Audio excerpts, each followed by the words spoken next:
How to treat mildew or mold in soil.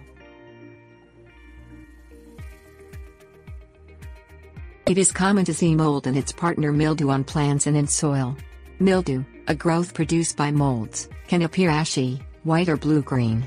Mold is a simple form of plant life belonging to the family of fungi. Both appear when conditions are moist to overly wet and when there is a lack of heat and air circulation.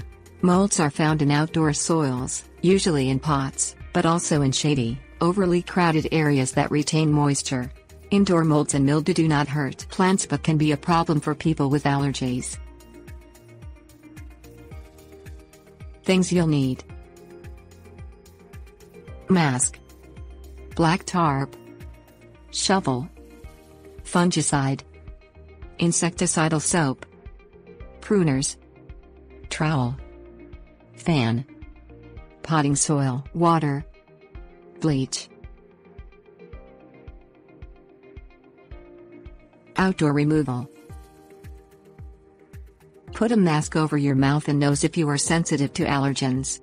Spread the black tarp out in a sunny, open location. Scrape off the top half-inch of soil in outdoor beds that have been infected with mold and mildew. This will remove the organisms in the soil that are making mold appear.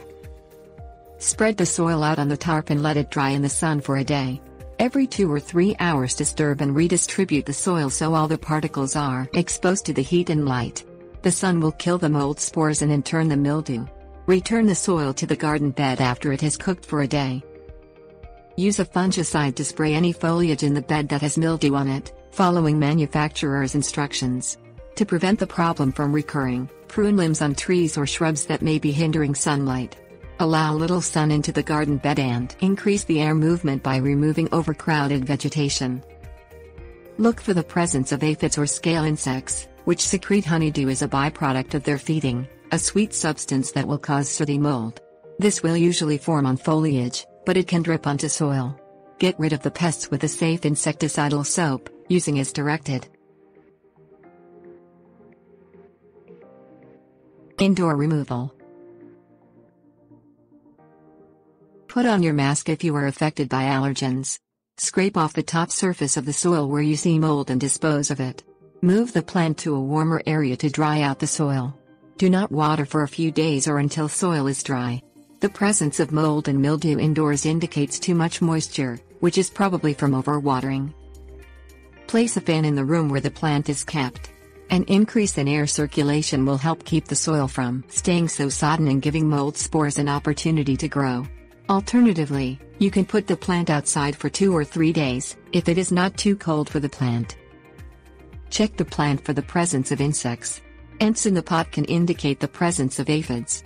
Ants and aphids are often together because aphids produce honeydew, which ants love. Honeydew in turn forms sooty mold. You should put the plant in the sink and rinse it off or spray the plant with an insecticidal soap. Some types of scale insects also produce honeydew.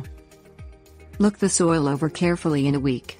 If mold and mildew are still present, you will have to repot. Before filling the pot with new soil, wash the pot thoroughly in a gallon of water with a tablespoon of bleach. This will kill any spores or disease the pot may still contain. Let the pot air dry completely, then fill with soil and repot the plant.